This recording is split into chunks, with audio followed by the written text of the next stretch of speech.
प्यारे दोस्तों, आज हम आपको एक ऐसी हकीकत और दिल दहला देने वाली वाकया सुनाएंगे कि एक बहुत नेक लड़की थी जो लोगों के कपड़े सिलाई करके गुजर बसर करती थी। मरने के बाद वह क्यों अजाब का शिकार हुई, उसकी कब्र का हाल जानकर हर कोई का रूह कांप गया, क्योंकि वह बड़ी नेक थी लोगों के इसरार पर। जब उसकी मां ने उस लड़की की हकीकत बताई तो यह जानकर सबके रोंगटे खड़े हो गए। गुजारिश यही है कि इस वीडियो को आखिर तक जरूर देखें, क्योंकि बहुत सारी औरतें कपड़े सिलाई करते वक्त ऐसी गलतियां करती हैं। आज की कहानी बड़ी ही सबक और इबरत की है, और खासकर उन औरतों और मर्दों के लिए है जो सिलाई कढ़ाई जैसा काम करते हैं, क्योंकि अनजाने में वह ऐसा गुनाह कर जाते हैं जिसकी वजह से उन्हें बहुत सख्त अजाब का सामना करना पड़ सकता है। पाकिस्तान के एक इलाके में आयशा नामी लड़की अपनी मां के साथ रहती थी। उसके बाप का इंतकाल हो चुका था।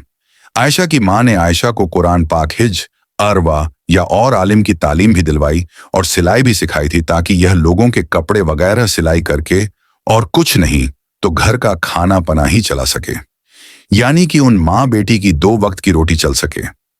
आयशा बहुत ही मेहनती लड़की थी। उसके कुछ उसूल थे जिससे वह कभी पीछे नहीं हटती थी। अभी भी कितनी देर से उसके पास 2 औरतें बैठी हुई थीं। बार बार कपड़े सिलाई के लिए इसरार किए जा रही थी, लेकिन आयशा ने 2 टोक लफ्जों में उन्हें जवाब दे दिया कि वह उनके कपड़े नहीं सी सकती। वह औरतें फिर आयशा को मिन्नतें करने लगीं। आयशा देखो, इनकार ना करो, तुम सबके कपड़े सिलाई करती हो और बहुत अच्छे करती हो। हमारे कपड़े भी सिल दो, बहुत महंगे कपड़े खरीदे हैं। हमें किसी ऐसी दर्जन को देकर हमारे अपने कपड़े खराब नहीं करवाना चाहती। तुम तो जानती हो तमाम गली मोहल्लों की औरतें तुमसे ही कपड़े सिलवाएं।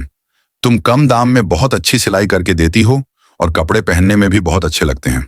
आयशा बोली, लेकिन जैसा डिजाइन आप लोग बोल रही हो, इस तरह के कपड़े मैं नहीं सिलती। उन कपड़ों में पूरे पूरे बाजू नजर आएंगे। शलवार का डिजाइन भी ऐसा होगा कि पिंडलियों से ऊपर पांव दिखेंगे। तौबा तौबा, मैं ऐसे कपड़े कैसे सिल सकती हूँ। आयशा ने यह बोलकर साफ साफ इनकार कर दिया। वह औरत कहने लगी, हम तुम्हें 500 सिलाई देने की बजाय 1000 जोड़े की सिलाई देंगे। हमें तुम्हारे हाथ की सिलाई बहुत पसंद है। तुम बहुत सुकून से काम करती हो। आयशा खड़ी हुई और कहने लगी, नहीं बाजी, मैं सिलाई नहीं करूंगी।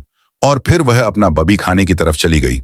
आयशा की अम्मा ने शर्मिंदगी से उन दोनों औरतों से मजर्रत की और कहने लगी, मेरी बेटी थोड़ी पर्देदार है, इसीलिए इस तरह के कपड़े नहीं सीती। दोनों औरतों के जाने के बाद आयशा की मां ने आयशा से कहा, बेटी तुम क्यों लगी रोजी को धक्का देती हो। आखिर तुम कपड़े सिलाई क्यों नहीं करना चाहती थी, 2-4 पैसे आ जाते। आयशा बोली, अम्मा मैं ऐसे ही बेहयाई के कपड़े किसी को सिलक नहीं दे सकती।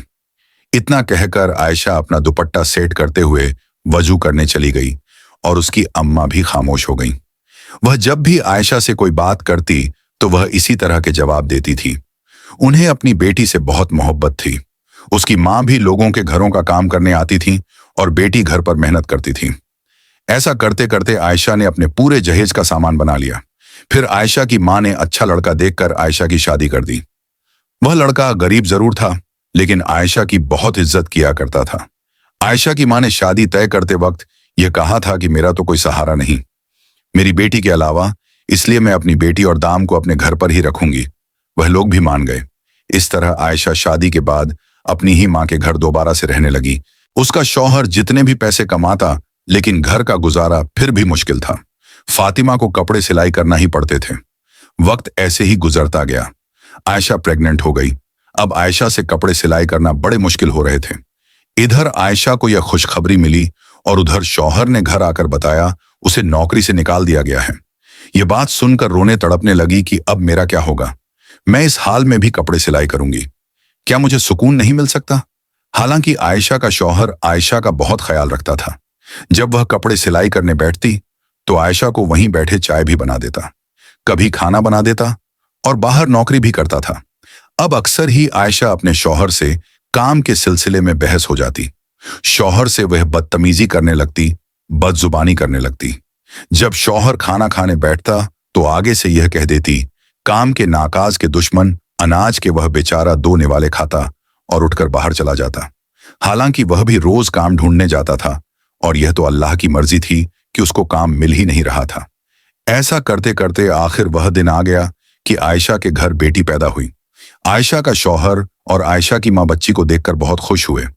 आयशा का शौहर तो बच्ची की खुशी में घर घर में मिठाइयां बांट रहा था।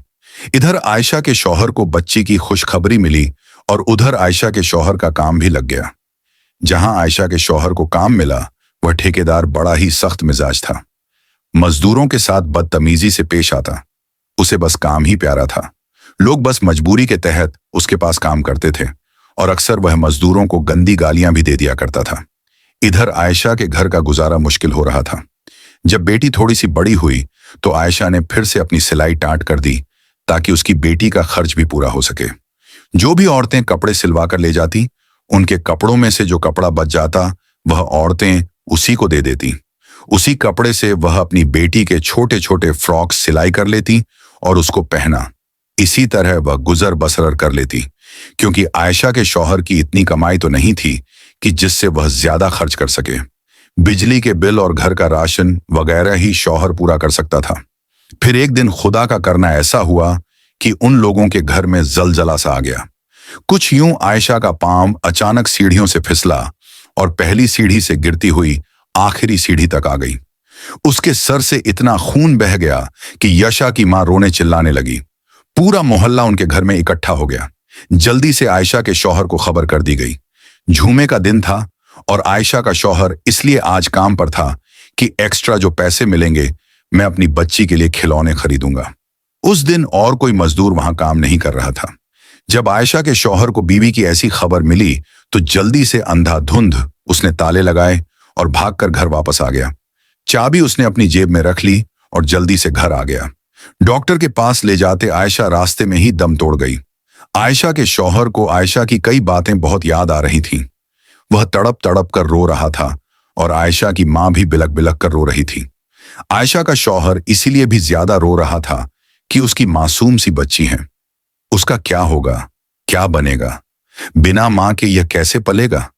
अभी तो वह इतनी छोटी थी कि मां का दूध पीती थी। यह सब सोचकर वह और भी ऊंची आवाज में रोने लग जाता। आयशा की अचानक मौत पर हर कोई सोच करने लगा। कौन जानता था एक जवान लड़की भरी जवानी में यूं खामोशी से चली जाएगी। हर कोई आयशा की नेकी के गुण गाया करता था। सभी जानते थे वह कितनी नेक थी, परहेजगार थी, हर किसी का ख्याल रखने वाली थी। हर कोई उसकी तारीफ में लगा हुआ था। आयशा की मां और शौहर का रो रो कर बुरा हाल हो गया। वह दोनों गम से निढाल थे। फिर ततफन का वक्त करीब आया और आयशा का जनाजा उठ गया। आयशा को करीबी कब्रिस्तान ले जाकर दफना दिया गया।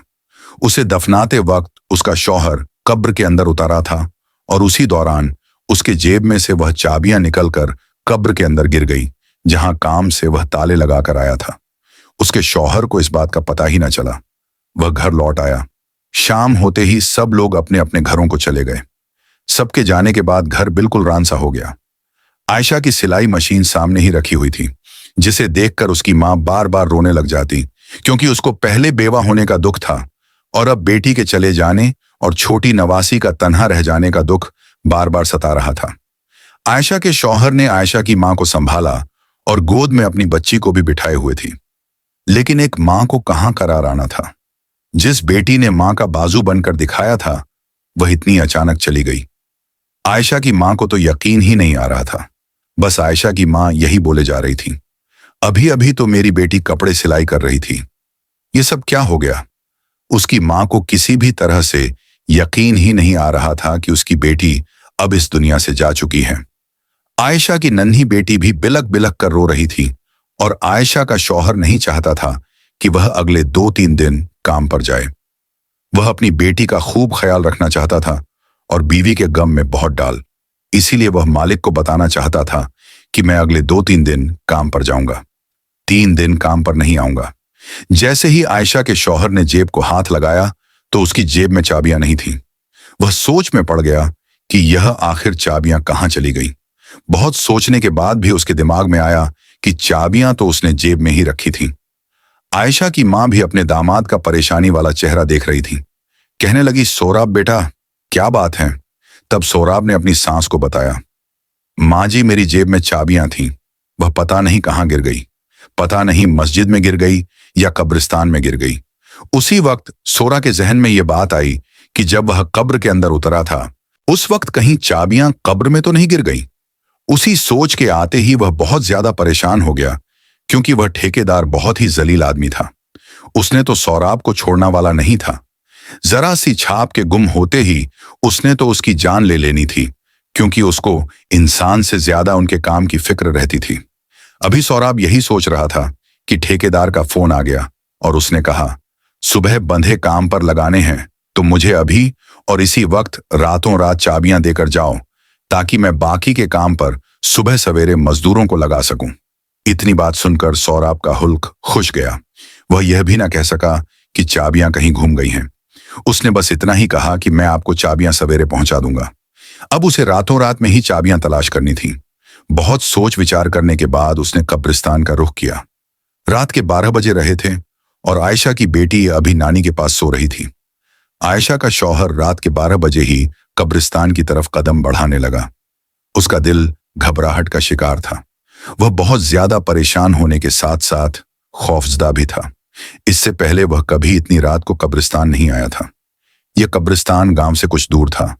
उसे बिल्कुल भी समझ में नहीं आ रहा था कि वह क्या करे, लेकिन यह भी मजबूरी थी। वह कीमती चाबियां थीं।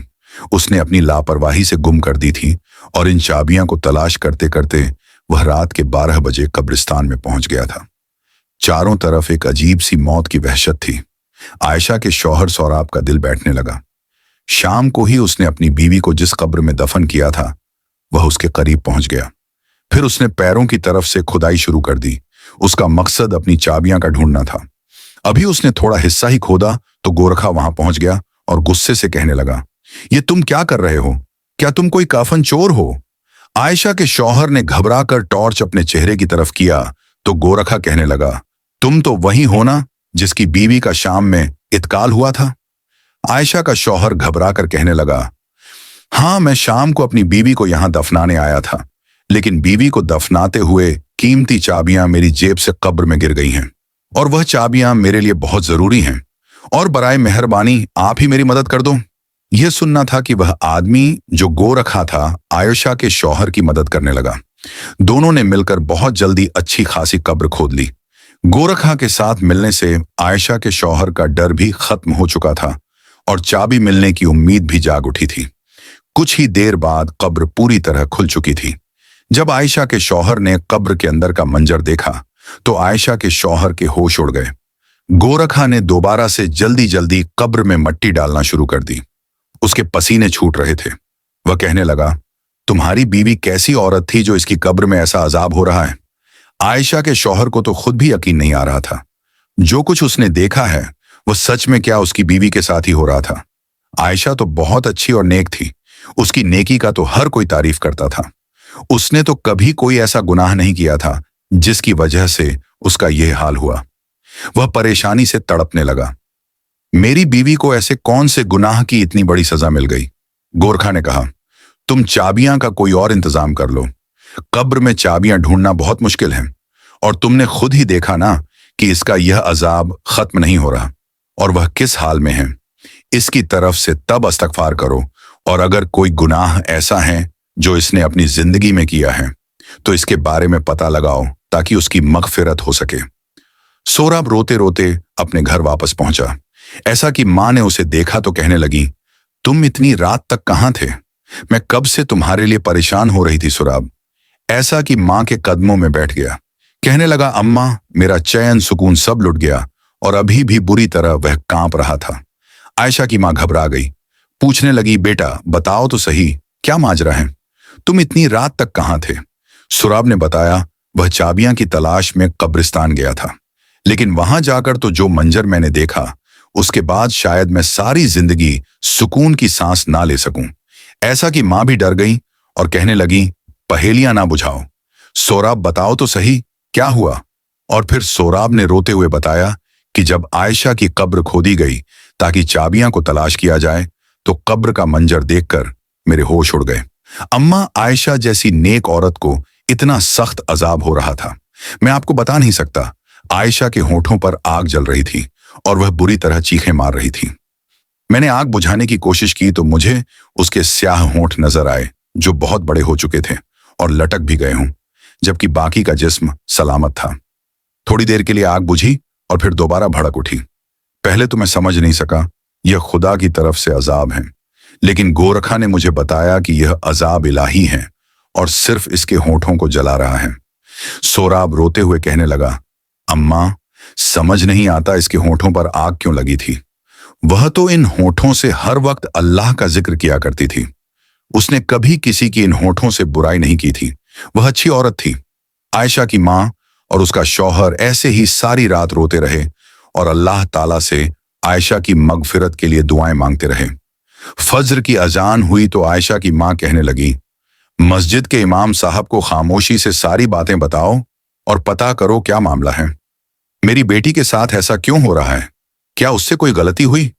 मौलवी साहब बहुत ही नेक और पहुंचे हुए इंसान हैं। यकीनन वह हमारी जरूर मदद करेंगे। सौराब को भी यह बात मुनासिब लगी। इस मसले का अगर कोई हल बता सकता था तो वह मस्जिद के मौलवी साहब ही हैं। सौराब नमाज के लिए गया तो नमाज के बाद उसने मस्जिद के इमाम साहब को रोक लिया और तन्हाई में उन्हें रोते हुए सारी बात बता दी। यह सुनकर वह कहने लगे, मैं आयशा की मां से मिलना चाहता हूं। सौराब इमाम साहब को अपने घर ले आया और आयशा की मां से उसकी मुलाकात करवा दी। मौलवी साहब पूछने लगे, अम्मा बताओ, आयशा कहीं किसी की चुगली तो नहीं करती थी या कोई ऐसा गुनाह जो उसके मुंह से होता हो? आयशा की मां कहने लगी, नहीं, मेरी बच्ची सिर्फ सिलाई का काम करती थी। उसे इतनी फुर्सत कहां कि वह आस पड़ोस में जाए या अपनी सहेलियों को अपने पास बुलाए। फिर यह सुनकर मौलवी साहब ने एक ऐसा सवाल किया जिससे आयशा की मां चौंक उठी। मौलवी साहब ने कहा, क्या आयशा किसी की अमानत को अपने पास रखती थी? यानी कोई बचा हुआ कपड़ा, कोई जोड़े पर लगने वाली लेस वगैरह? आयशा की मां कहने लगी, आयशा तो बचे हुए कपड़े और धागा वगैरह सब कुछ वापस लौटा देती थी और जो कपड़ा उसे चाहिए होता था वह पूछ कर लिया करती थी। मौलवी साहब कहने लगे, सोच लो कि ऐसी गलती हो सकती है जिसकी वजह से उसके मुंह ही मुंह को अजाब हो रहा है, लेकिन फिर भी उसने जाने अनजाने में कोई ऐसा गुनाह तो जरूर किया है, क्योंकि अमानतों बज मैं खुद वाकिफ हूं। क्योंकि मौलवी साहब भी आयशा को अच्छी तरह जानते थे। उन्हीं के पास तो आयशा ने कुरान पाक हिफ्ज किया था। मौलवी साहब कहने लगे, बीवी, फिर भी बेटी की कोई ऐसी बात सोचकर बताओ जो वह किया करती थी और उस आदत का ताल्लुक आयशा के होठों से हो।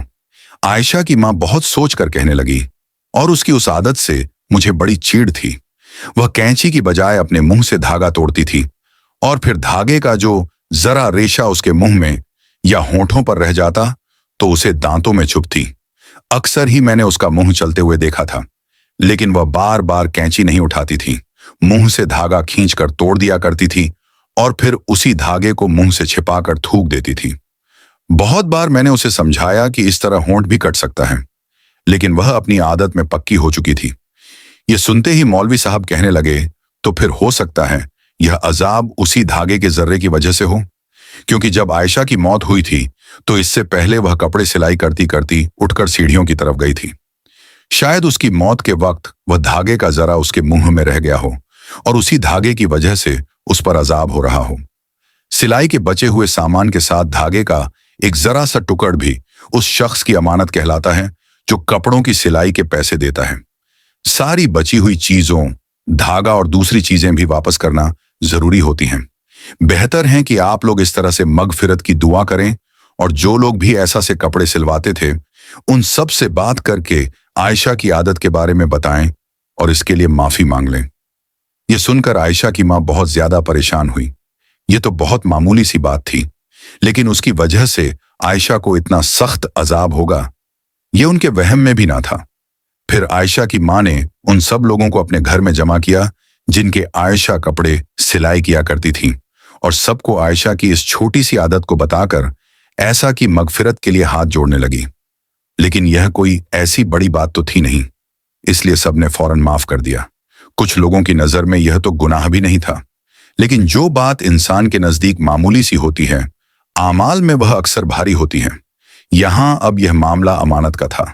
शायद इसीलिए आयशा की पकड़ हो गई थी। सब लोग आयशा की अच्छी आदतों से वाकिफ थे, इसलिए आयशा को माफ करके चले गए। उसी रात आयशा की मां ने अपने दामाद से कहा, सोराब, जल्दी से दोबारा चाबियां के लिए तुम उसकी कब्र लाजमी खोदो और अंदर का मंजर देखकर बताओ क्या इस पर अजाब हट गया है। आयशा की मां जानना चाहती थी कि उसके अजाब के पीछे असल वजह क्या थी, क्या वाकई एक जरा सा धागा उस पर अजाब की वजह बना था? उस रात सोराब फिर गोरखा के पास गया और उन दोनों ने मिलकर कब्र खोदी तो देखा कि आयशा की मैदत बिल्कुल ठीक थी। उसके पास से खुशबू आ रही थी, किसी किस्म का कोई अजाब ना था और सोराब की चाबियां भी उसी कब्र में थीं। सोराब ने वह चाबियां वहां से उठाई और कब्र वापस से बंद कर दी और घर वापस आकर आयशा की मां को सारा माजरा सुनाया। उन्होंने अल्लाह का शुक्र अदा किया, उनकी बेटी पर से अजाब इलाही हट गया। और फिर जब यह बात गांव वालों को पता चली तो हर कोई हैरान रह गया कि इस कदर नेक औरत को एक अमानत की वजह से अजाब भुगतना पड़ा था। सारे गांव वालों ने तौबा की और फिर सब ने अपने मामलात को सुधारने की कोशिश की। उसी दिन के बाद गांव में हर कोई अमानत को लेकर बहुत चौंका हो गया। किसी के पास किसी की जरा सी चीज होती तो उसे फौरन वापस लौटाया जाता, लेकिन अक्सर सिलाई करने वाली औरतों के साथ यही मामला होता है। बहुत सी औरतों को मैंने खुद मुंह से धागा काटते हुए देखा है, लेकिन क्या कभी किसी ने सोचा कि इसकी वजह से भी इंसान को अल्लाह के आगे जवाब देना होगा? यह जरा से धागे का रेशा भी अमानत का एक हिस्सा है और यह मामला कब्र तक जाएगा और इस जरा सी लापरवाही की वजह से भी अल्लाह का अजाब होगा। इसलिए आज की यह वीडियो हर उस शख्स के नाम है जो सिलाई ढाई का काम करता है। अगर आप भी ऐसी कोई गलती करते हैं तो खुदारा ऐसी कोई गलती ना करें। ईमान में खयानत ना करें। धागे से लेकर बटन तक हर चीज को वापस कर दिया करें। हमें उम्मीद है कि आज की हमारी यह कहानी आप लोगों के लिए एक सबक है। और प्यारे दोस्तों, ऐसी ही इस्लामिक वीडियोस हासिल करने के लिए हमारे चैनल को सब्सक्राइब करके और अपना कमेंट में राय जरूर दें।